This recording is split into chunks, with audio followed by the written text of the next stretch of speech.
Hello and welcome to another episode of Generation Xennial. I'm Keith here with Vinnie, and we're going to be talking about the confirmation hearings for Judge Amy Coney Barrett. Coney, right? Not Comey, Coney, which I've definitely seen the wrong hashtag on Facebook, on Twitter a couple times. ACB. We're going to be talking about the town halls last night of Trump and Biden. Then we're going to get into some Halloween fun, and of course, we're going to end off with some more wrestling talk at the end. So, Vinny, first thing, we're talking about those confirmation hearings. We've had 4 days now. I didn't really pay attention to yesterday at all, but yeah, I think they've wrapped up. But I mean, what's there? Then I mean, these confirmation hearings are kind of just a joke anymore.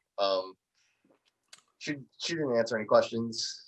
No. She basically pleaded like, oh, I think it was Dick Durbin who said it. He's afraid to ask her about gravity because she might say that a case might come in front of her one day about gravity, so she doesn't want to answer that. I think everyone kind of knows. Yeah, all right. I think everyone kind of knows what her motives are. She wouldn't be there if Trump didn't want her there, and I think Right. Trump has said that number one, he wants to get rid of the ACA, which is one of his number one goals because they can't do it legislatively, so they need to do it through the courts. He's always, for the past 4 years, he's been talking about Roe v. Wade and how that he want to overturn that. So I think her Christian background kind of says enough about her feelings where those stand. And what was the other one? Trying to think. Oh, and obviously the election. The election, whether or not she would recuse herself if they went to the courts. And she won't. I guarantee that she won't. Conservatives never play by the rules. That's the difference between conservatives and liberals. Liberals still think that like the rules matter and the process matters, and they if they do the right thing, everything will turn out in the end. And time and time again, they've been proven wrong. Well, that's because 80s TV taught me that if you do the right thing at the end, you always win. Yeah, and that was basically conservatives lying to you. Remember, it was always 80s TV's shows like the A-Team and stuff like that, where all of a sudden at the end you reveal on the big screen the secret that the villain was doing the whole time, and everyone goes, oh, and like everyone's shocked and appalled. And now you do it every single day with people in government. They're like, meh, he still fights for me. That's the thing. Now they just do it out in the open, right? That it's not even hidden. They're saying the quiet part out loud. That's exactly what I was going to say. You say the quiet part out loud, and now number one, it's not, you're not being sneaky about it, and people just go, yeah, okay, that's fine, whatever. Like, sure. We've obviously been moving towards fascism for quite some time now, and unfortunately, Trump's not a result of that. Trump's not Trump didn't cause this, right? Trump is a result. No. Trump is a result of this. So, I'll go back to Trump first of all, about Trump, I think I said this to my friend yesterday. I was like, Trump's really a pawn in other people's game. Everyone sees Trump as the leader, but really, if it's people like Mitch McConnell that have been playing the long game for decades. Oh yeah. That are using Trump. Like, they're going to support Trump, yeah, of course, because he's going to get them closer where they want to be. And as soon as Trump is out, or Trump does something that now he's arrested or whatever happens, like as soon as Trump is no longer in favor, Mitch is going to kick him to the curb like he never knew him and move on to the next thing. That is if Mitch is still in office, that is. Let's be honest. You go back 4 years and you look at the Republican primaries and you think, all these establishment Republicans who were Donald Trump's mean and Donald Trump's bad and Donald Trump's good, and now they're like now they're all kissing his ass. Like now that, I mean, Ted Cruz is probably the worst example. Oh my God. Even Lindsey Graham. You insult someone's family, and now you're supporting if someone insults your family on TV repeatedly in national media, and then after they become the president, you're like, oh well, he's the greatest person. It's like, come on, where's your spine? Where's your decency for your family? Well, and that's the difference between conservatives and liberals, is that conservatives care more about actually winning their, getting their ideology right across than they actually do doing the right thing or seeming like a good person, or they don't care about any of that. And liberals really care about that, but that's why liberals don't win, right? That's why liberal policies never go far enough. They never do what they're intended to do. And that's another reason why they end up losing, because they compromise too much. Conservatives don't compromise. Conservatives don't care. They don't want to compromise. Right. Well, it's like the heel in They wrestling. want, They're going to cheat their want way to win. You don't have to follow the rules to win all the time. right, they want what they want what they want, and they're going to get it, and it doesn't really matter. I mean, there's a lot to be said about, people have definitely said, like, liberals need to stop trying to take them higher moral ground all the time, because that's not working. It's not. And there's a difference between higher moral ground and just playing the game. When you're playing two different games, you're not going to win. You're always way too scared to lose political points. Right. And that's what these hearings are kind of about, is that the Democrats are out there and they're stomping their feet and they're crying, and you got Amy Klobuchar saying, well, this is going to turn the courts 6-3, and that's not good. But she doesn't do a very good job explaining why that's not good. Right? She just expects people to know that's not good. But if the average person just goes, well, that's the makeup of the court, because that's what happened. Like, that's what the rules are. Like, what are you going to do about that? Like, that's what the rules are. Well, instead of coming out and saying, like, they're packing the court. And let's be honest, this is all legal, right? This isn't something underhanded, right? No, it seems totally illegal. Because 4 years ago, Mitch McConnell was like, no, we're not even holding a hearing. We're not even going to hear Obama's. And not just him, a whole bunch of people. Right, well, him, Lindsey Graham, even Donald Trump came out and said that we shouldn't be doing it. And that even came out in the town hall last night that, she called him out on the fact that he said that in 2016, and he's like, well, it's a different circumstance now. And right. And it's a different circumstance. And again, conservatives are very good at messaging this. They're very good at retroactively changing what they said to fit what they need to do. Mm-hmm. Because now they'll just say, well, and I think Ted Cruz even said it in the confirmation hearing, I believe yesterday, something along the lines of, well, when the parties are different, like you don't always get don't get your confirmation. But I'm not sure if even the confirmation, they didn't even get a hearing, which I think exactly. It was the real, like, it's one thing if they said, okay, we're going to do a hearing, and then they all voted against them. Right. Well, at least you voted. At least you had the hearing, and at least you voted. Right. Well, so two things on that. First of all, let me go back to Amy Coney Barrett. I will say I saw a hashtag that had it as Comey, as in, a different person. I was like, that you guys need to spell check.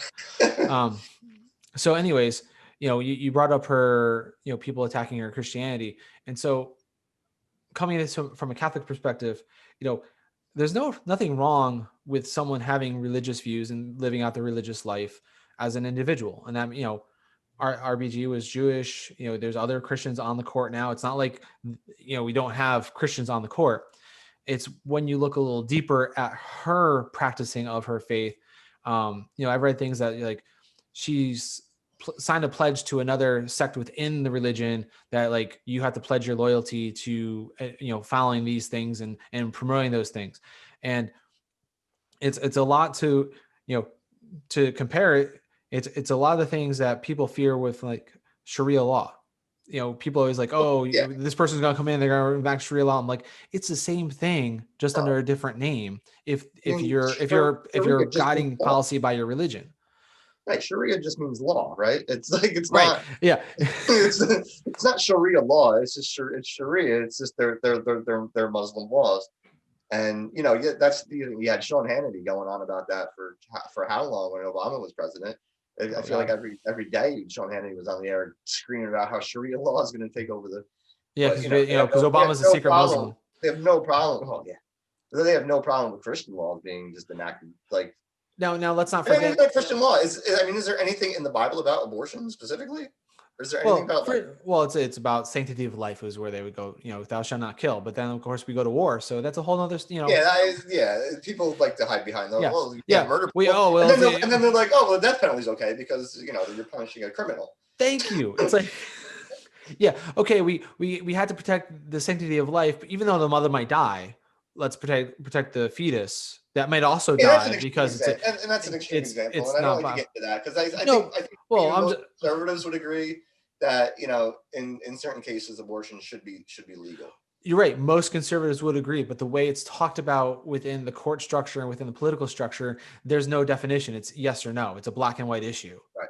There is no middle ground for, like, well, you know, this fetus is not viable, and now you're going to force the woman to take it to term even though the fetus is already dead, or there's a real danger for both the mother and the fetus to die in the situation. There's a lot of things that it's a very it's a lot of gray area, and it's a very complicated issue, and people don't like to talk about the complicated part of it. They want to talk about the yes or no part of it. But yeah, right. Conservatives like, yes, we need to save the life of the child, but then, once where's your pro-life stance when it's universal child care, education funding, health care, death penalty, like you said, oh, we got to keep it there. But, well, if you do bad, we can kill you though. Let's go send people to war and Or go yeah, or kill people. It's like, we just blow up innocent brown people whenever we want to because they don't live in our country. pro-life means pro-life across the board. And if you're not pro-life across the board, you're not really pro-life. I don't know if anybody's really actually like pro-life to that extent, right? Like, I'm pro-life choice. Well, yeah. And that's the other framing that people like to use is you're pro-abortion. Like, I just want everyone to go around getting abortions. I don't. No, nobody wants that. I'm pro-education or killing babies. That's my favorite one, where people are like, oh my God, if it was up to Democrats, you'd be able to abort your baby after they're born. Like, no, no. Nobody says that. Not one person has ever come out. First of all, people, Democrats and liberals that are pro-choice are pro-education, pro-support for mothers, pro-healthcare. Let's get the these are the things I always say. It's like, I'm not. Abortion should be legal because there are certain circumstances where it needs to happen. But also, if we say have pro-education, I'm talking about sex education. You have all these extreme Christians that don't want to educate their kids about safe sex because their view is don't have sex. Right. Well, that's not realistic. Abstinence training is right? Abstinence training is not realistic. It's been proven time and time again that that's not an acceptable form of sex education. Right. So now you got the 16-year-old girl who's never been properly educated about how to protect herself in a sexual situation, gets in one, has sex, gets pregnant, and now is afraid to go talk to her parents about it because she's going to be chastised, excommunicated, whatever it is. And so now she's going, and if abortion is illegal, where do you think she's going to get an abortion? Some back alley. She's going to some shady person, and it's going to be. You can always make that argument that abortion laws don't actually curb abortions, right? They just make them they're dangerous. That's that's like the gun rights laws. Well, just because we have laws doesn't mean criminals can't get them. Of course, criminals are going to get them. That's why they're criminals. Hello, but it doesn't mean we shouldn't have laws. Right, and that's another. Well, we have speeding laws. Doesn't mean people don't speed, but we still have laws for speeding. Right, but that's another Republican talking point for our entire life is that the Democrats are coming for your guns. No, time and time again, Democrats have been in power and they haven't come for your guns. As a liberal, I'm going to say this right now. After the Sandy Hook shooting, a few states enacted stricter gun laws. Like I think Connecticut did. Yeah. I know in New York we have the safe law here, which people still have lawn signs up, like abolish the safe law. It's like the Safe Act, where even though it hasn't proven to make us any less dangerous, I can't say for sure if it's made us safer, but it hasn't increased the danger. Right. I mean, I will say as a liberal, it's fun to shout a gun. Go to a range and shoot. It's fun. I mean, come on. Guns are fun. And if you're hunting and things that I have no problem with gun ownership. I have no problem with safely owning a gun. I really don't understand how a normal citizen has an assault rifle. Like, assault rifles are designed for killing massive amounts of people in the shortest amount of time. And I don't understand why a normal citizen needs one. Well, it's not about needs. It's about I know, right? America. Just because you're American doesn't mean America should. Right. One of my favorite stories is I'm talking to one of my wife's friends in England, and we're talking about guns, and he's like, yeah, if I was in America, I would own a gun. And he's ex-military, and I'm like, well, yeah, I'm sure you'd be responsible and you think keep you safe. And he's like, no, he's like, they're just fun. And I'm like, thanks for being honest, at least, right? At least Yeah, you're like, just be honest I just want to be able to shoot things, which is fine. Like I would totally be on board with like county gun ranges, right? That are safe. They could teach lessons. They, gun safety lessons. They, publicly funded. I would enjoy that, because my view on guns has kind of changed a little bit over the past 10 years as I've gotten a little more socialist, because the workers are going to need guns someday. Just putting that out there, I don't want to, I'm not invoking any violence right now. I'm just going to say, the workers are going to need to, the anti-fascists are going to need to protect themselves someday. You don't want one side having all the guns. You don't want one side having all the guns. And right now it looks like one side has all the guns, and that can make for a dangerous situation. That is, you got Tim Pool out there screaming Civil War every day. Do you know what Tim Pool is? No. Good. I don't want to. I mean, this is what scares me though. It's like, and again, we get way off topic, but this is how we communicate. Tim Pool's this YouTuber. He calls himself a liberal, but he's just basically out there spouting right-wing ideology every day. But pretty much every day on his podcast, he talks about how the Civil War is coming. But I'm glad you don't know who he is. But he's a super popular YouTuber. This is the scary thing about media right now. Like the guy like Tim Pool's like one of the most popular YouTubers out there, and then you got your on the mainstream side of it, you got your most watched broadcast. I don't even call him a journalist because he's not. Oh yeah, Tucker Carlson. Oh, like, you watch that guy, and it does give you chills. I mean, there is a group actively out there promoting the next Civil War. To that point, there's a right-wing group that is stoking those fires right now, and they want to have it happen. Oh, and you see it in like the Kyle Rittenhouse case. Geez, kid's only 17 years old, so he might have got some things going on, but they really do. They're priming people to like just want to murder. Yes. And not just Antifa, like hardcore socialist Marxist. They want to just go out and they think liberalism is dangerous. They really think that it's going to be the downfall of civilization. Yes, we are the downfall of civilization. Well, speaking of the downfall of civilization, let's talk about the town halls that you did not watch last night. That's a good transition, Pete. That's a great transition. I'm proud of you. That was really good. I try. So earlier, you already mentioned that you didn't get a chance to watch all of them. I will say, in my household, after we put the kids to bed, I had them both on DVR. So we watched the Biden one first, and we watched the Trump one second. Like I said, I feel like a kid didn't do his homework, but I'm going to call on you first then. I did watch the highlights. And again, like I don't know who these town halls are talking to. I don't know who the undecided voter is right now. I did see a video about on YouTube about a bunch of undecided voters, and it was about an hour and a half long, so I didn't get a chance to watch it. But I might want to check that out because I want to know who these people are. I want to know who's lived in this. How are you not undecided? Right, who's lived for the past 4 years? Joe Biden was president for 8 years previous to that, so you know who Joe Biden is. You definitely know who Donald Trump is. So either I feel right now you're either not a lot of people are pro Joe Biden, right? You have this anti-Donald Trump movement, right? Because obviously people know Orange Man bad, and that's kind of what they're running on. And I feel like they might maybe do need a little more substance. If you don't know which way we lean on this podcast, they haven't been very good. They haven't been very good, and this is Hillary Clinton's problem too, of really like saying what they're standing for. Right. And I'm not sure if that's because what they're standing for isn't that popular and they know that, or if it's just they really don't have anything other than this orange guy got to go.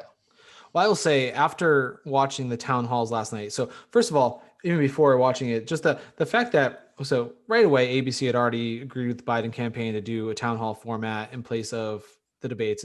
And of course, NBC, wanting ratings, decided to book Trump last minute, the day before for another town hall. And let's put them on at the same time because that was weird. Like let's screw everybody else and just make you have to choose. You could have done it on a different day or even put it on afterwards, but no, you had to do it at the same time. That was weird. I don't know what that was about. That was really, really strange. I know. I have a feeling Trump called in a favor to NBC. I don't know if he Which is weird that he would have a favor with NBC. Well, you would think that, but what did The Apprentice air on? Oh yeah, that's a good point. But also NBC wants ratings. I will they say want. that, someone at one of my colleagues at work made a good point though. It's like, who's this hurts most? It's poor people that can't afford a DVR. That's a good point. So like you or I recorded both of them and watched them at my leisure. What if you don't have a DVR cable service and you can't do that? Or you just don't have the time for it because you're working 2 jobs and you're not going to be able to find time to do it because you're watching your 2 kids. Then you have to rely on the news networks to, which is so great. Right. So anyways, they're never going to give you because they have to be unbiased too, right? They like people say the media's biased. They try really hard not to be unbiased, right? They try really hard to say bad things about Joe Biden where things don't even I think I heard one thing that Joe Biden meandered at times. So what? Because did he take a moment to think about a question before he answered it? I don't. Which is, if you ask me, I'm like, I'd rather you take time to think about the answer. And so that's one of the good things about the format that happened last night is that so Biden had an hour and a half town hall, and so George Stephanopoulos was the moderator, and you had a number of people in the audience, all single seated, socially distanced. They individually mic'd every person up, so they weren't sharing mics or anything, and they stood up one at a time asking questions. And Biden took his time answering each one of them. Like I'm talking at least 5 minutes per answer, per question, if not longer. So you got really into his opinion about things. They talked about, one person asked about the tax cuts, right? About, you said you would get rid of the Trump era tax cuts. So as the guy's asking a question, he pulls a card out of his pocket, Biden does, and he has all the numbers and a chart on the card. He's like, I got this card. I carry this card with me everywhere. So he's got the stats in front of him, so he can't misquote, which I'm like, that's smart. Because when you're talking about numbers, it's very easy to do it. And he very distinctly, he's like, look, when I say I'm going to repeal the Trump tax cuts, I mean the ones for the top 1% people, not for the working class. Yeah, those ones will stay. And so he reiterated that part. Yeah, I saw he pulled out the stat about how much money went to the top 1/10 of 1%. Yeah, out of the tax cuts, and it's 1.3 trillion out of the 2 trillion or something like that. I mean, I don't know the exact number. No, he was like it would bring in 1.5 trillion or something like that. It was a lot of money. So 1.5 trillion, and then. But the difference between how much went, because that's the thing, because you talk about they talked about the tax cuts in the first debate, and I think some on the average, I think even lower income families did get a little bit of a boost. But, right, and so that's going to stay from what he said. But when you talk about the first debate, he never had first of all, you only have 2 minutes to say something, and then when you have someone interrupting you, you never get a chance to finish that sentence. So he might have been on that way to say it, but he never got it. That's another place where conservatives always have an advantage because they just have to say tax cuts. We're the low tax party, and people don't like taxes. Let's be honest. Even people. No one likes taxes, but I enjoy what I like paying taxes, and the idea of paying more taxes is always kind of scary. But I enjoy what I get from my taxes. Well, that's the problem. If we actually got something out of those taxes, then people might be a little more willing to pay them. Again, some new sidewalks down the street. If we got things like maternity leave, healthcare, better education, which are publicly funded universities. So that was another thing. He actually went into a black guy stood up, a young black man in his 20s, asked the question about what he would do for the black community, and he had a very long, detailed, kind of all over the place answer, kind of like we talk, but was talking about the problem. The real problem is wealth growth.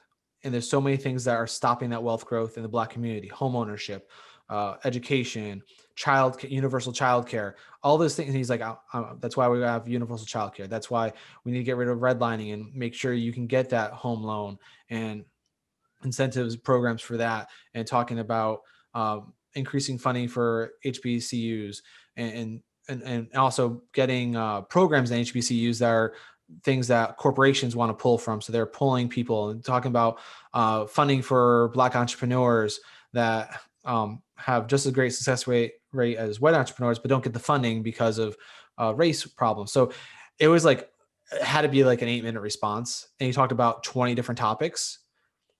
But then he's like, and at the end, he's like, did I answer your question? He's like, I think so. Because he said a lot of things. Where if he asks Trump, he just says, I've done the most. I've done the most. I've done the most for blacks. I've done the most for the black community. Okay, that was a bad Trump. Sorry. That's, it's better than my Trump. That's why I don't even try. But then he just comes out and says, I've done the most. And you go, what have you done? And he'll say, well, I've gave funding for HBCUs. They were failing, and I gave them money. Well, let's just say black unemployment's down.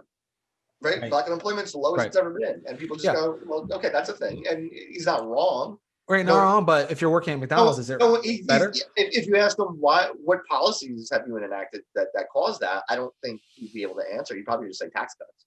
Well, I mean, anyone that looks at the numbers, really looks at the numbers, knows that the upward trend of employment started under the Obama-Biden administration in the early years and was up for 8 years, and the upward trend continued after Trump went in office. Like, if you're up, you just keep going up. Yeah. And you can't take credit. Like if you're riding a wave and you catch the wave, it's not. Oh yeah, well he did take credit, but it's not your. You started riding a wave that someone else started. Yeah, is essentially what he did, and he just kept riding it, and it was good. It's good for all of us. Right. It's easy if you look at a graph and say that. Same thing about crime, right? Crime is dropping, and you'll just come in and say, well, crime's the lowest it's ever been under me. It's the stock market. You did the same thing with, right? The stock market was rising. He came into office, it was rising. Exactly. And he's like, I have the highest stock market ever. Look what I did. Like it was literally like 6 months later too. It wasn't even like obviously the stock market's not the highest it's ever been now. I don't believe. So another topic that came up for Biden, a woman asked him about the crime bill he passed back in the 80s. And he bluntly said, there were a lot of good things and a lot of bad things about that bill. And so he was talking about, these things were a mistake. These things were what we were trying to do on this part. Because, as you know, with bills, there's a lot of things in a bill. And sometimes, especially a bill like that, yeah. So what I think most people that don't get deep into politics don't realize is, like, when a bill gets passed and a bill is 500 pages long, if I'm a politician, and I want certain things to go, sometimes I have to vote for things I don't want to get the things I also do want. So if I see, well, on balance, it looks like I'm going to get more things that I want than I don't want, I'm going to vote for this bill because at least it's doing something in the right direction. Right. Unless you're conservative, then you just block it. Well, yeah, that's the cock block method. Until you get what you want, and then you cry about how your opposition party isn't doing anything. So I will say, and within that, he also talked about policing, and he said that, he said we shouldn't defund police, but we should also make sure that we get psychologists and social workers in police departments to go out on calls with them for things. So that if they encounter something with mental illness, you have better de-escalation support instead of just, and it's like, we don't want to be training people that should shoot to kill every time. And that is defunding. And that is defunding the police, right? And that's what defunding the police was about. And it's just a bad slogan. Well, that's the thing, and this is it should be reallocation of the of resources. Right, but you can't put that on a sign, right? And this is reallocation of resources. Reallocation. This is the problem where the far left has is they branding. have a hard time messaging. Yeah. Oh, definitely. We have a very hard time getting our message across because we say things like defund the police or all cops are bastards, and then you talk to people who have cops who are friends, and they're like, I have family members. I have family members that are cops, and like they're not. Like, you can't call my family member a bastard. Right? I'm like, I can, but I get it. Like, I get it, and the whole thing behind ACAB is there aren't any good police until the good police call out those bad police, right? You're not. Right. And, well, and I think any cop, if you talk to them privately, would, or at least any good cop, if there are any, just kidding, would say that's an issue in police departments. It's a cultural thing. It's a police union thing. It comes back to almost like a military thing, right? Those people are the people who you might need to depend on to defend you. Right. So you don't want to rat on the person next to you. Right. You don't want to get on that person's bad side because they might hesitate, and then what happens to you? So another thing about that was he also said that if there is problems within the police department, a district attorney from a different precinct should be the one that tries the case, and not someone within that or at least own precinct. So that way, you're not again doing that culture of like, well, this is my own pool, and we're policing ourselves. It's someone from outside across the border. So right. He has ideas about bringing people together, creating a coalition, if you will, of he wants to go back to community policing where people are in the community, each other and things like that. So right, and we have that in the suburbs, like we have community right, and we don't have it in the cities because my wife's cousin used to work for the NYPD. He now works more local to where he is, but he had to take a train in to the city to, he was on like the last outskirt of where you could possibly live in order to be an NYPD officer. And he worked in Harlem. He's not from Harlem. Right. And he's working housing in Harlem. Right. So it's not his. He has no connection to the community. Right. He's not policing his own community, which is right. And that's the problem. If you just go down to the bare basics, I think part of the biggest problem with policing is that we're not policing we don't have people from the community policing the community. And they don't care about the community in the same way. Like if it was your own town, you're going to treat the people in there differently than if you're going into a city or another town and you're working there now. And it's like, well, these aren't my family and friends, so I can be a little different. Which is another reason I think community, similar for not organizations, but like committees, like community committees that kind of oversee policing in the area. I think those just by citizens, I think that's good. And on the social medias, I see things like, well, we need to put cops on that board. And it's like, no, that's not what this is here for, right? If we wanted cops on the board, we just ask for the cops' opinions that are already the police, right? We want outside opinions. We want people that are going to police in the community. It all comes back to,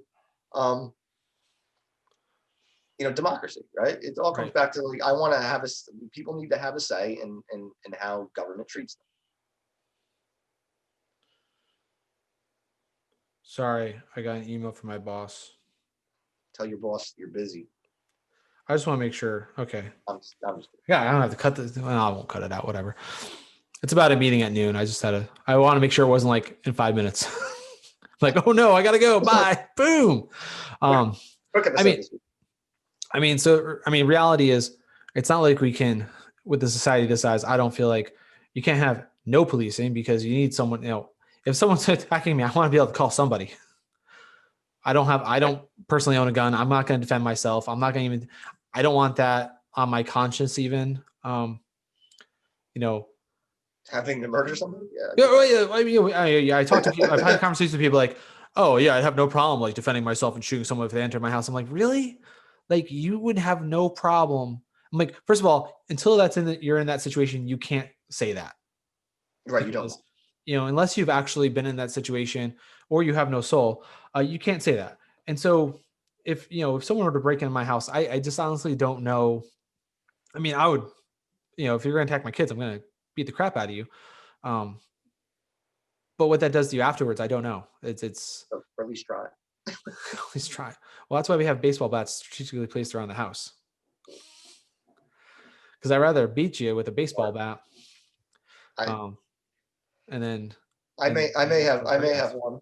I may have a baseball bat in a strategic location as well. So we're on the same page there. And also, I might have a 4-inch knife in my closet in my bedroom. That's good. I had to put it high up though, because I have kids now. It used to be in my sock. When I was younger, it was always in my sock drawer. Quick. You're not sleeping with it under your pillow at least. No, God, that'd be weird. That'd be dangerous. That's where my gun is. We hear those stories. Oh yeah. Oh, too much. I have a rifle. I have a shotgun, but nothing, nothing crazy. But to be honest with you, I'm not even sure where the bullets are. I think Claire hit him somewhere. I mean, I have Nerf guns if that will work. I don't think that'll work. One of them hurts really bad. the old bow and arrow one. I have a paintball gun downstairs. There you go. Those things stink. Just blind them. Scare people away. Yeah. Not very accurate. So we talked about the Biden town hall. By the way, it was an hour and a half long. It was I thought it was nicely done. He talked, sometimes he stuttered, but he has a stutter, so it's going to happen. Meanders. But he meanders, but I don't care if you meander. I mean, the smartest people I know meander because your brain works. Your brain's constantly going on a tangent, and then you come back to your point, which is fine with me. And sometimes like someone asked him a question and he paused to think about the answer before he said it. So like that's a sign of intelligence. You stop and think before you answer when it's something important. And so after it was over, let's talk about the inverse. Well, so I just want to say after it was over, he then stuck around to answer more questions of the people that were in attendance. So after the cameras were off, he was still there talking for at least another half hour. Yeah, I did hear about that. I did hear at least he said to one person, like, if that didn't answer your question, like hang around afterwards. We'll talk. But and he did. So and now on the Trump one, which was outside. So it was in Miami. It was outside. So you hear the little wind noise. Fine, whatever. I thought it was a little weird because it was supposed to be a town hall, but the moderator, she like grilled him for like 10 minutes first before anyone else asked the question. Right.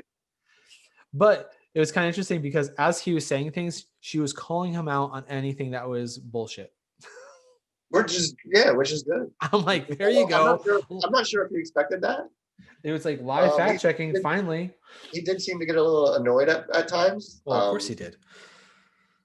But he just comes out and says ridiculous things. Like, what was the thing about talking about the masks again, and like something about Europe's COVID numbers going up by like 700%, which I don't know I don't know if the math is right on that, but I know that Europe is going up.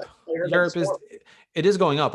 He like said 2,000% at one point. I was like, what? Where's this number coming from? He just says numbers. He just doesn't care. He just says numbers and check me later because nobody's going to care. She did ask him about denouncing white supremacy. He's like, I denounced that. I've denounced it before. I denounced it again. For years. Why do you keep telling me? I've been denouncing it forever. So then what does he do? What does he do right after he says it? What does he turn his attention to? Oh, I don't remember exactly what he Antifa. said. Oh yeah. He says Antifa. In the same sentence. And he goes, you don't ask Joe Biden about Antifa. Which is a lie because in their debate, the last debate, he denounced Antifa on the stage.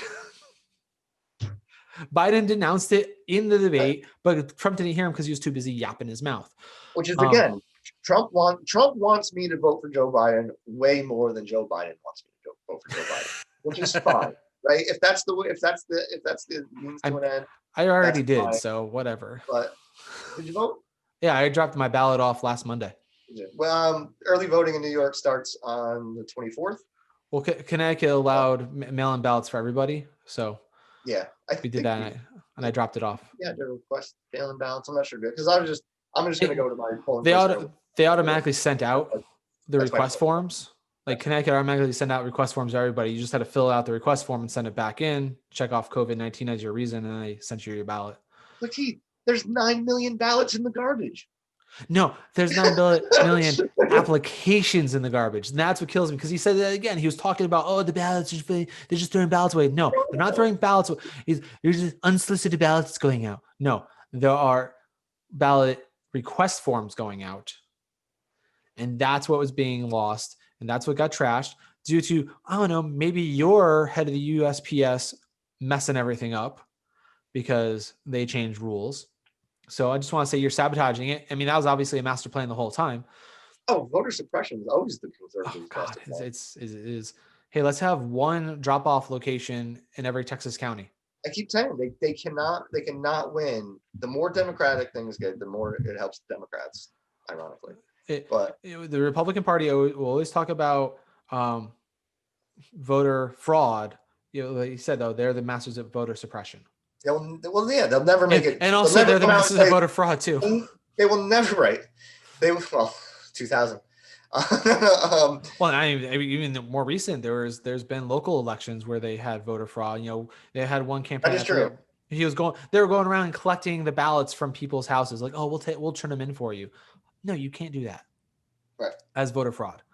But so that Biden was also asked. Trump was also asked to denounce QAnon. Yes. In which he said, I don't know who they are. And this is the new Trump line too. Like he did it with David Duke.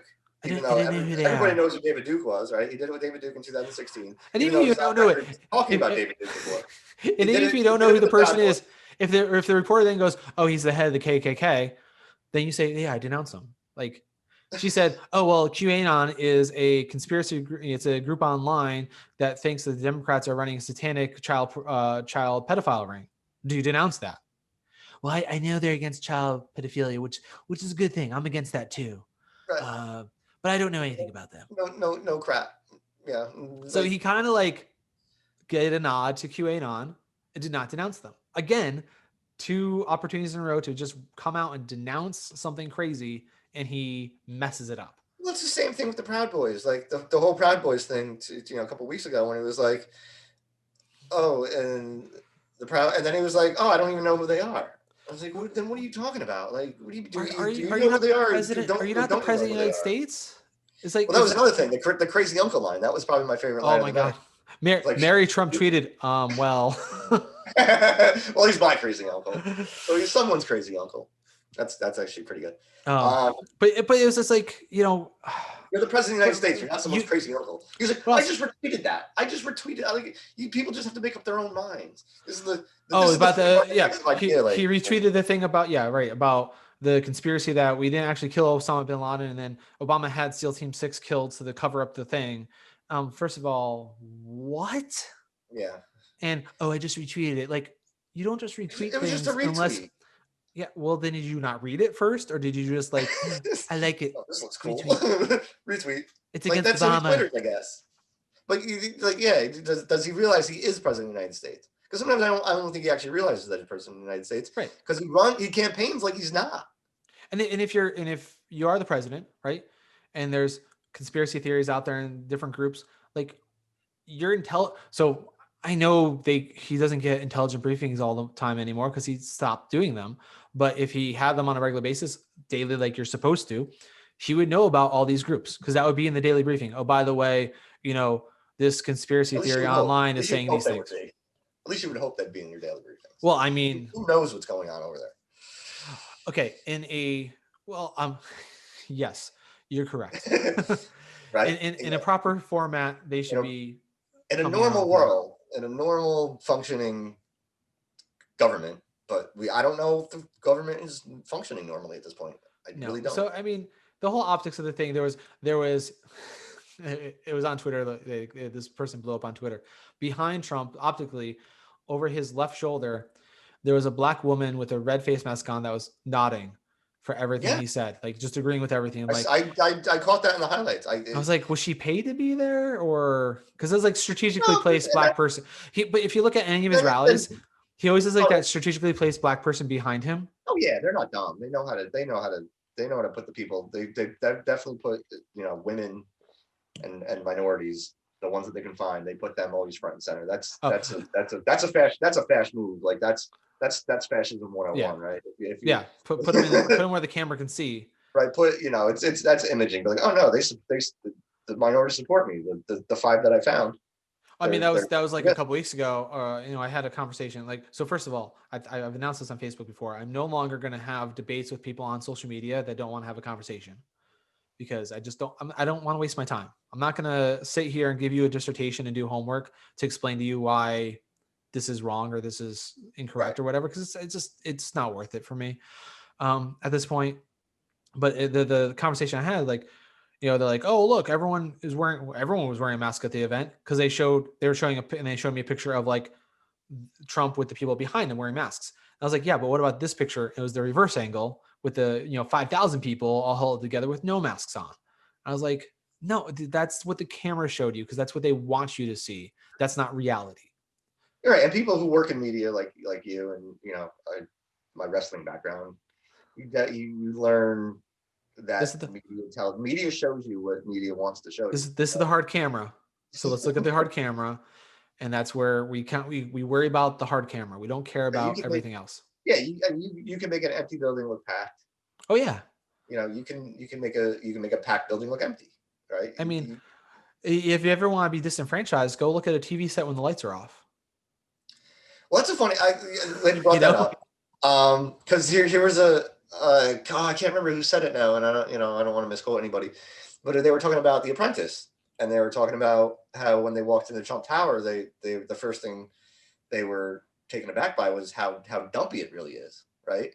And then they walked on the set, right, where they're actually filming, and it looks pristine and gorgeous, and right, because it's a TV set. Even our TV right. set. If you look at our TV set at school, it's like a metal frame, and all the panels are just Velcroed on. And then there's like strips of like it's like a plastic material that they're Velcroed on top to look like, metal strips. Like it looks like brushed metal, but it's all just plastic and Velcro. It's all just a work. And then you light it right, you hit the lights in the right direction and put the right colors on it. It looks great. Yeah. But any set you look at, if you look at it with the lights off, looks like shit. Yeah, don't believe everything you see on TV, folks. That's what we're telling you. Yeah, you gotta look at the reverse camera. All right. So Trump is crazy. I mean, and last night he was unhinged, honestly, because he just was lashing back out at people, and it was my wife videotaped me at the end of the take. He said something, and I was like, oh, it's like Keith getting mad at Trump lies. Well, it's basically every time he talks, isn't it? It really is like almost like, and you can say some of them might be like half truths. But every time he comes out, he just says something. It's just like, you really don't. I don't know, right? Like even when he got the COVID, and everyone was like, does he really have it? Is he faking it? Is he looking for sympathy? Like you're like, I don't know, because you don't. You don't. No, you don't. You don't really know. Don't. You really you don't know. And but I guess that's kind of where we're at, is when you have a media personality like Donald Trump as a politician. He's a reality TV star. And he's not even like, not that I'm going to hold Reagan up to any high esteem, because he wasn't a great president either in retrospect, but at least, he was a Hollywood movie star that became a politician. He was a little different. He was an actor, He was a good actor, and he was charismatic. But at least he was a politician in the traditional sense. Yeah, I mean, a little more than Trump. I don't know if I want to go that far. I still think Reagan's done more damage to the United States than anything in the history of this country. In retrospect, and that's something like. Well, I shouldn't say that. Yes. When you look backwards in time, you're right. Right. I mean, in modern, maybe post World War II history, let's say. Let's change the tax codes and bring the tax rate down for corporations and all that stuff. Oh my God! I like what? Like union rates are down. Killed unions. It was basically the I feel like America was doing pretty well until Ronald Reagan, and I think that's where the Xennial ideology comes from. Is that we kind of were born into that, and we kind of saw, like, as kids what life was like before that, and then like coming through the 80s and the 90s, and but that's also kind of the rise in neoliberalism came from, was the boom in the 90s when we were teenagers, and like life was great. But was life great for everybody? No. Hello, grunge music. Was life getting worse for a lot of people? Yes. Yeah. Was it the majority? No, probably not. And that's kind of why we're at where we're at too. Is liberalism, at least you can say, like, brings some people up, but it's capitalism, right? I mean, in capitalism, you need to oppress people to lift people, like that. And that's why I'm more of a socialist. And I understand that's a scary word for a lot of people, which is why I think the Bernie Sanders AOC democratic socialism is what we kind of need to push right now, to see it's not as scary, and then we can kind of transition into a more socialist society, probably after we're long gone.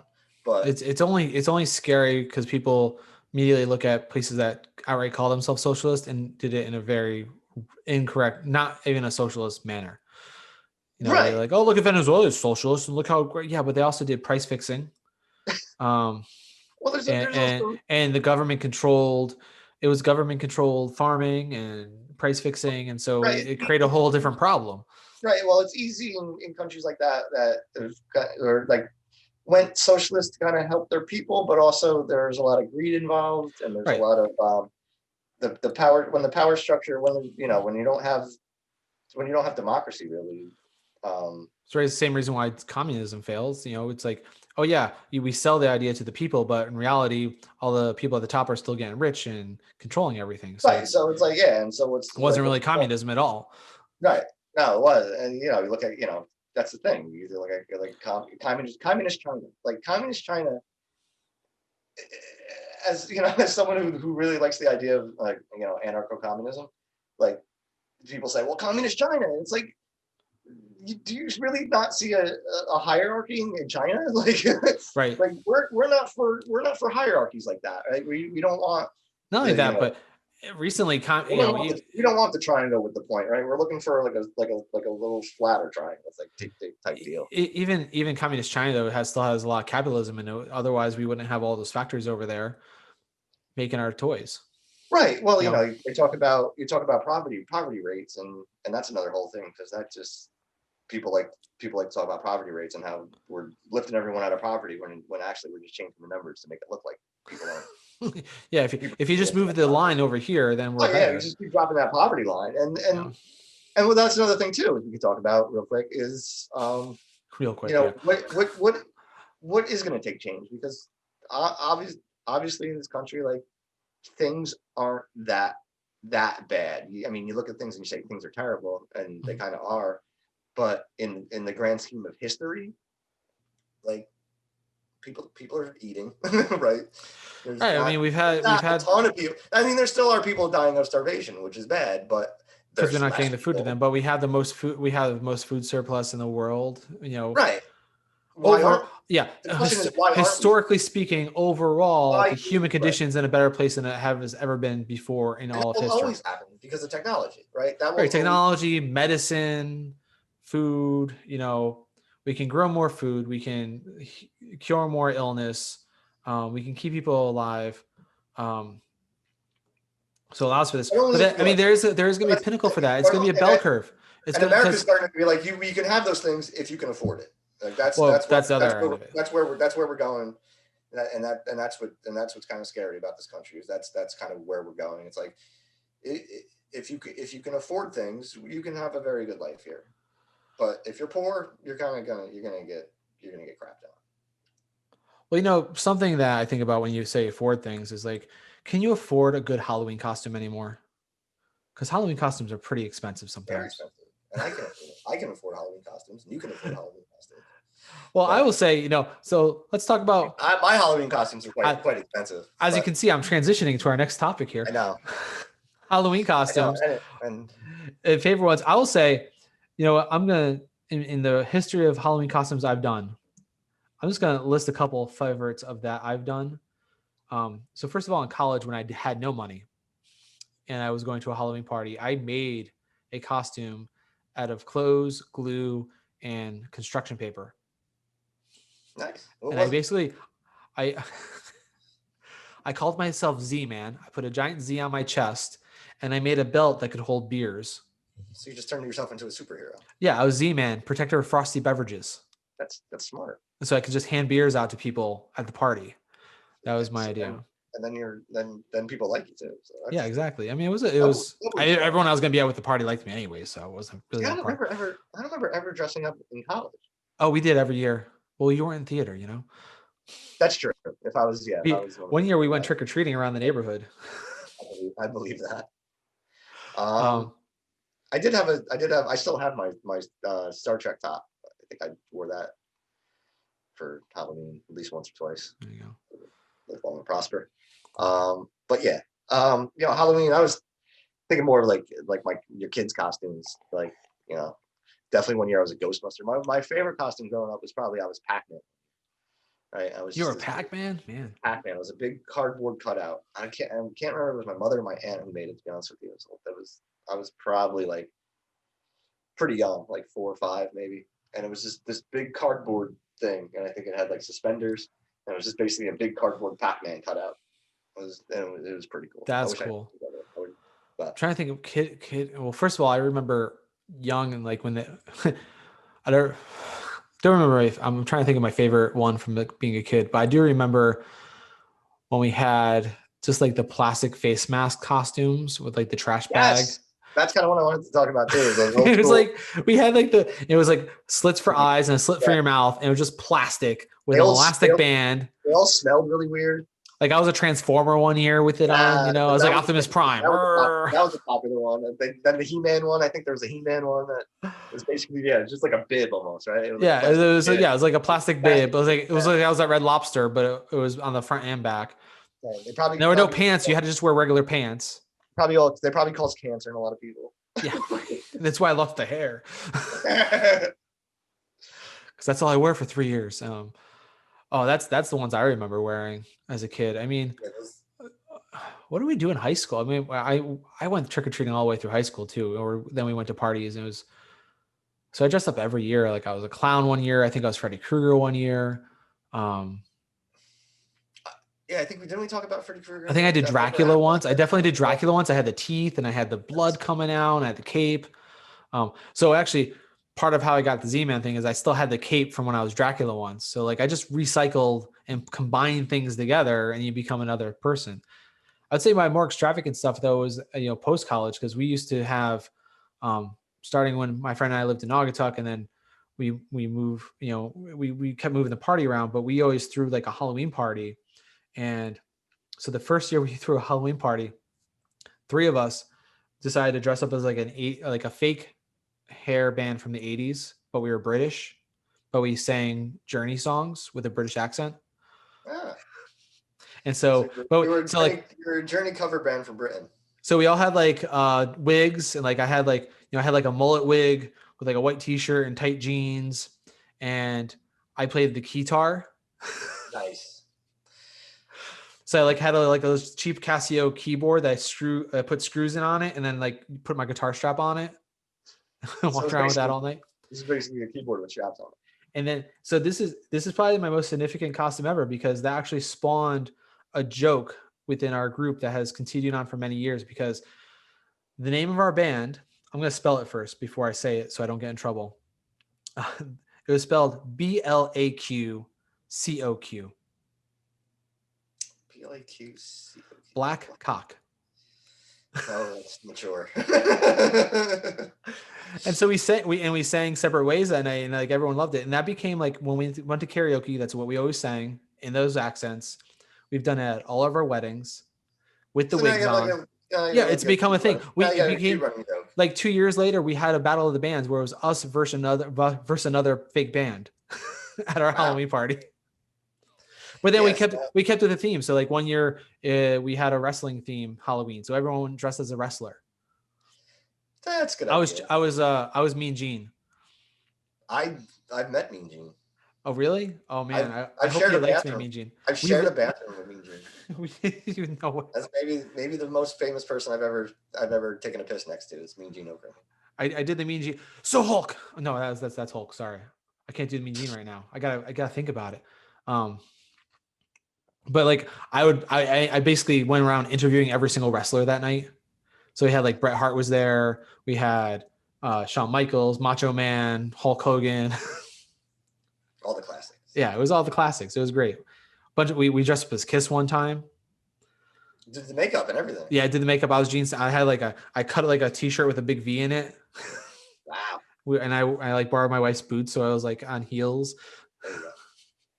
So I feel like my post college years were way more creative, because my friends and I we would just do like themes. We like dress as something together. Yeah, well, you also have a little bit more money, don't you, to dress up. Although I still never spent that much money on it. I don't like spending money on Halloween costumes. I don't blame you. But now, because I'm kind of into the cosplaying a little bit. Yeah, I've seen the Deadpool pictures. Yeah, my Deadpool costume is pretty sweet. It is. My Avengers jumpsuit, but they do get a little costly. But that's stuff you're going to use more than once. Oh yeah, that stuff. Yeah, I mean, shoot, sometimes I just like putting it on and taking pictures. I'm gonna post this to Instagram. Yeah, I mean, I should probably start dressing up as Deadpool for the podcast. Yeah, there you go. Well, then I gotta start getting my Elvis wig out. Maybe for the Halloween episode. We should do that. We should dress up for the Halloween episode or something. Which is technically, well, it'd be 2 weeks because Yeah, 2 weeks. Halloween's on a Saturday, so we got 2 weeks. Yeah, I mean, my I don't. Problem is, since I started working out 2 years ago, my Halloween costumes don't fit anymore. They're all too tight. Like I have one year again, we dressed up as different versions of Elvis. That's a good idea. So like 5 of us each picked like a different version of Elvis to be, and we all showed up together. So I have like the Elvis costume, but the Elvis it doesn't fit anymore. I can't get into it. Wow. Not because the belly's too big, it's because the chest got too big. You got too jacked. I got too jacked. I was, too much weightlifting. All right, so let's last topic, and I'm gonna narrow it down because this topic we could go on with forever. But I'm going to ask you a specific question. Most topics, I think we can go down for forever. Well, that's just true. Anything, but we're at the hour mark, so I want to kind of see if we can come to a conclusion. Because we said we're going to talk about wrestling pay-per-views, but I'm going to ask you a specific question, and that way we can kind of like just pick one moment each to talk about. So we previously discussed Royal Rumble is probably our favorite pay-per-view overall of any pay-per-view that's out there. Royal Rumble is just the best. Like the all-star game of wrestling. What's your favorite Royal Rumble moment? Oh, Ric Flair winning. Yeah. 100%. Ric Flair, just the entire 92 Rumble, the Ric Flair, it was still, I think, the best Rumble they've ever done. Just the story they told with the Rumble and stuff. Even though Ric Flair wasn't necessarily even the good guy, right? He was a heel. Just the way they told the story, even like just he fought through everything and won, and Bobby Heenan's reaction to it, and yeah, you just go back and watch that, and that's kind of that's still the ultimate Rumble for me. Wow. Okay. The thing that's popping out of my head right now, and I could probably think of other things afterwards, but it just as I was asking, the thing that pops out in my head is, and I forget what year it is. I'm not good with years, but it was the time CM Punk, when he was heel, was cutting promos between each person he threw out of the ring.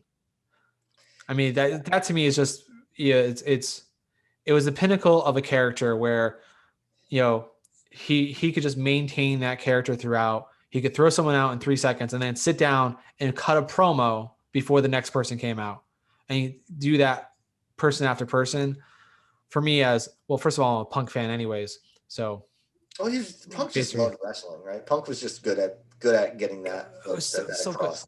He cared about wrestling. He loved wrestling. He knew how to wrestle. He knew how to get reactions out of crowds. He knew how to be face. He knew how to be heel. Oh yeah. And he could turn on a dime. Now we're just talking about Punk for a second. Like I remember the time he was on top of the Titantron, right? And he was like doing this cutting promo. He's like, "Oh, you guys really think I'm gonna jump? Come on, I've got a safety hook on here. I'm not stupid. I'm not gonna jump." That's the thing too. Like he knew how to work the modern wrestling crowd, right? Whereas because you can kind of blur that the old school kayfabe with behind the scenes, and that's what kind of wrestling fans kind of like now is that the behind the scenes look like. Right. I feel like a lot of wrestling fans are even more into that than they are like the on screen product.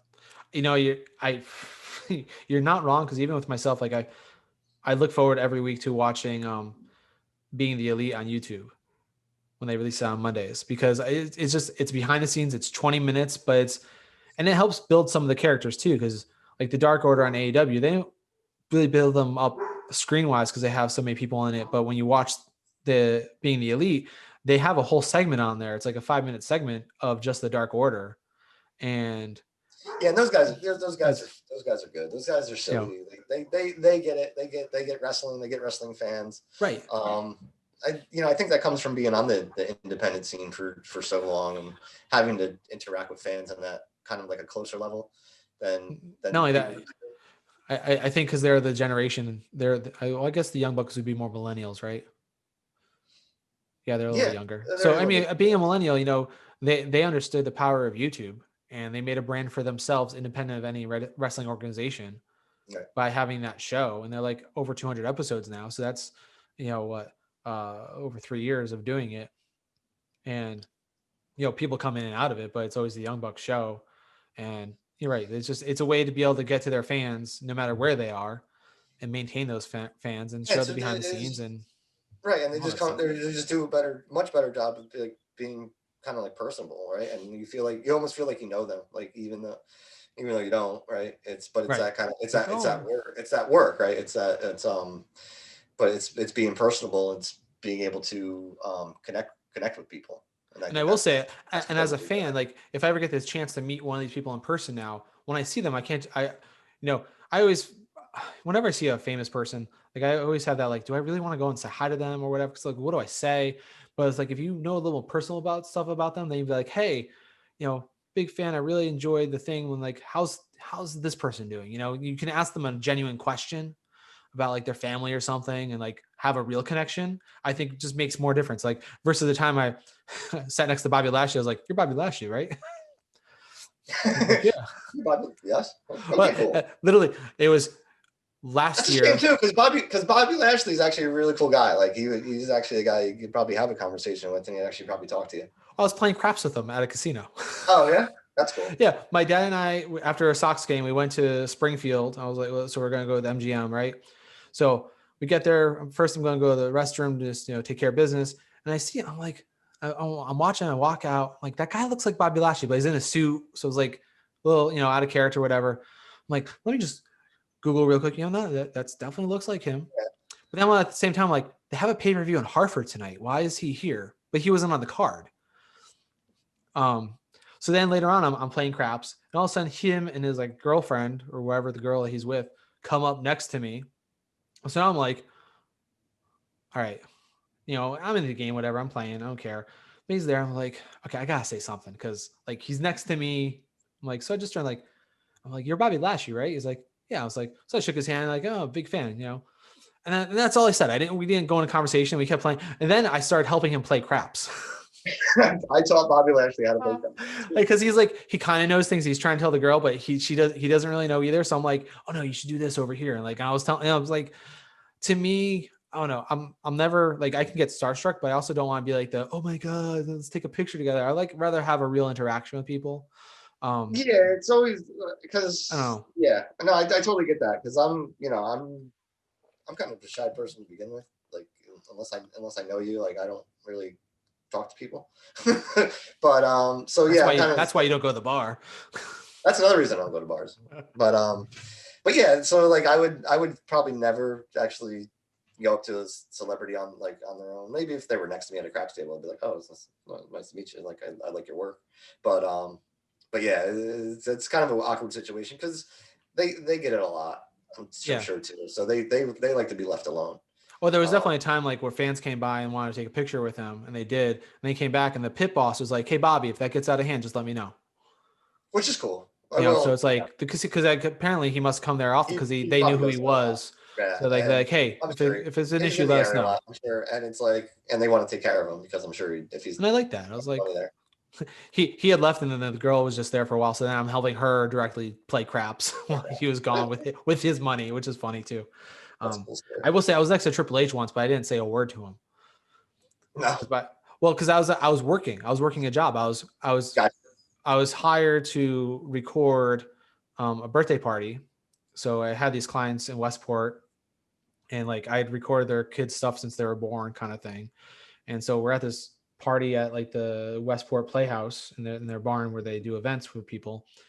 And we're just doing whatever. They have a band playing, and then like it's all Westport people. And then like I see out the corner of my eye, like I see him from the back, and he still had the long hair at the time. So I'm like, this guy just doesn't fit with everybody else that's in there. I see this He like stands out because I'm he's a like, big who's guy. this? I'm like, who's this jabroni with long hair at this, in my head? I'm like, that's what I'm thinking. Like, who's the jabroni with long hair? Literally, I use the word jabroni in my head. And then later on, he turns around. I'm like, oh shit, that's Triple H. And at one point, I'm like next to him, but I'm working. So I don't want to Right. be like, Don't bother him. yeah, Yeah, and you're also busy. he's there. He brought his daughter to the kid's birthday party. Like their kids are in kindergarten together. So I'm like, this is a family event. This is a private event. Like if I happen to be around a circle and get a conversation, that's fine. Because like I know a lot of these people because I've been in multiple family occasions. So having a conversation wouldn't be out of the ordinary.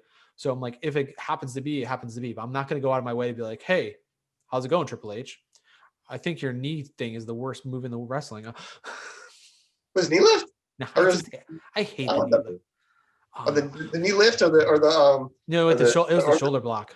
Oh, where he has a cool move which people should steal more. oh. Where you go for the back body drop and he stops you and hits you with the knee. I always like that spot. Well, that one's fine. No, it was That's more. funny It as was fuck. like the running knee lift. Was it that? No, I or was thought it he the had a good. shoulder tackle? I don't know. There was something he used to do. I was just like, this just I looks thought he had a good lazy. knee lift. I don't remember him shoulder tackle. There was I thought there was something he used to do that I just always felt it was lazy. Or it's like something with his size, he could have done something different. I don't know. Honestly, he's not one of my favorite wrestlers. Don't tell I don't know. That's nowhere will I ever. But him. Right? I don't know. I yeah, mean, you know what? he's smart with the Triple H, business and everything. Triple H got a knock. I think Triple H got a knock because he started to get kind of bland. He just started to kind of do the same thing. Right, that's I think where it was.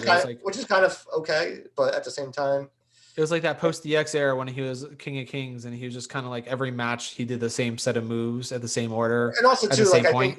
I think a lot of people our age, or at least were fans of the Attitude Era and like slightly post Attitude Era. Like he was just the focus of the show for so many years, right? Which is deservedly so. Like but I don't think really I don't think it was all nepotism. I think he was talented. No, he definitely is talented, and he fights. I think a lot of people our things. age got sick of him. To be honest with you, it was just like it was like, oh, Triple H is in the main event again. All right, right. We saw him for like 5 years straight, and basically. Oh, Triple H is in the and again. Okay. Oh, he's gonna fight the Undertaker again at WrestleMania. Okay. Yeah. Right. And that's kind of where it got to me. I was like, and Triple again, H and again. Triple H versus Stone Cold or Rock or Undertaker. Like, yeah, how many matches could you see? But it's like there's other people that wrestle, guys. Believe it or not. Well, that's been the knock on the WWE for years is not being very. They have so many people, but they only show you these guys. Yeah, that's kind of been the knock on them and I think and that kind of affects the talent too, because then you see the ceiling and you're like, where am I going?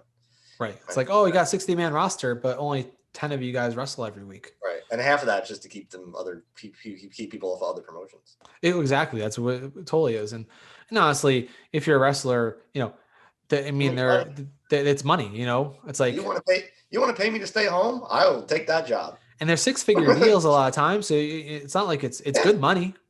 Even if it was like, one of the lower, like, 80,000, 90,000, like, it's better than working at McDonald's you're making more than you work for Ring of Honor or something, so totally. What are you gonna do? Called in to do a match once in a while? Okay, I'll take it. Yeah, sure. And honestly, I know some people always say like, well, if you're not always fighting to be number one, why are you even here? I'm like, well, because I have kids and I'm Heath Slater, I got kids. Well, that's a very American. It pays the bills. Well, that's a very, very American ideology, right? Like you always need to be fighting for more. You always need to be right, but you don't. Why can't you just be happy? Why can't you be happy? Not everyone's a CEO of the company. Not everyone's going to be the boss. Right. Some people are going to be the pencil pusher, the whatever. And you know what? You make a decent money, and you're gonna. You've watched Parks and Rec, right? Oh yeah. What's his face? I can't think of the character's name right now. The white guy that's quiet. Jerry. Gary. Jerry. Jerry. Like four names. He had like 4 or 5 names by the end of and then he became mayor. Wait, but it's like, but also like he quietly just did his work every day. No one knew anything about his life, and then he retired. And then he became mayor, and he was happy, right? But my point is like that was the whole. That show was good, but that was the whole joke about Jerry was like, he came to work. He was the butt. He was the butt of the joke at work, and everyone made fun of him, and everyone kind of crapped on him. And then, but he had this beautiful family life. You find out his home life is great, and he's got a beautiful wife and great kids, and right, and everyone loves him. And then that's why he was so happy, right? So why not be a mid Carter that like, sure, I go to work and I wrestle once in a while, but I go home and I got a wife and a kids and a house. What else do I need? Just be happy, right? I don't need the mansion. I don't need 6,000 square feet or whatever. No. I got a nice house. I got family. We're in a good neighborhood, but that's our health is good. Right. And again, this comes back to be, to me being a socialist is like, yeah, just, give me a house, give me food, right? It's not a zero-sum game. Give me healthcare, and then everything else is kind of gravy, right? And Yeah. that's what you work for. You just And then work to we be can get to happy, go enjoy little league games and not be stressed about paying the bills tomorrow. right? And I always kind of feel like the people who are the most unhappy are the people who don't get that, right? The people who are always Striving trying to for more. striving more, like Oh, I gotta, it's never good enough. I don't have enough. I need more. I need more. I need Right? more. It's like, well, how much more do you need? Because at some point, You're never going to be happy. you're never going to get there. And you really, and I struggle with this sometimes too. Because like, well, if I just do this, then I can do that. But really, no. It's now we're in this house. This is the house we're going to be in forever. I have a zillion projects I want to do, but I'm like, I don't need to do. I have to keep reminding myself, I don't need to do them all right now. Nothing's going anywhere. Okay, the one thing I need to do is the deck because it's falling apart. That's a safety issue. You don't want to be on the deck and fall down. I went outside 2 days ago and realized one of the railings came undone. That's an issue. Yeah. Well, especially because you have kids, right? Yeah. So that I might have to do soon. But everything else, like everything, it's fine. Okay, I got to finish this project over here, but there's no rush on it. I want to do stuff in this room. There's no rush in it. I don't have to rush and do anything. It's just stuff I want to do. But that's not the American way. Oh yeah, well, I keep up with my neighbors, and get that perfect lawn. But then I realized, all right, my neighbor across the street, he's retired. All his kids are growing up, and he spends all day, every day working on his garden and his lawn because he has the time. Hate lawn work. I'm just gonna put that out there. I hate lawn work. Oh, this guy's lawn is immaculate. It's all he knows how to do though. Like he knows how to do his garden because he has a garden in the back, and he'll come around. He's a straight up Italian guy, where he'll put all the peppers that he grew in the wheelbarrow, and he'll go house to house down the street, going, "Who wants peppers?" and just hands them out. But I'll wake up in the morning and I'll have, because he's got chickens, so he just rotates around the neighborhood, and you wake up in the morning and there'll be a carton of eggs on your front step. And that's how it is. Like I have fresh parsley and oregano that he gave us. So it's like, yeah, but like I said, he's kind of, I call him the king of the neighborhood. He's like the mayor of the neighborhood. He's been here since he was the first person in that house. And he just goes around, it was garbage day today, right? When he does after garbage day, he goes down this little area and brings everyone's garbage pails in.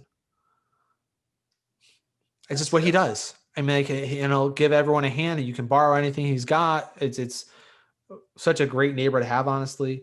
But his lawn is immaculate because, like I said, he takes the time. Like that's what he does. His kids are gone. His wife's at work, so his lawn's trimmed at the same level.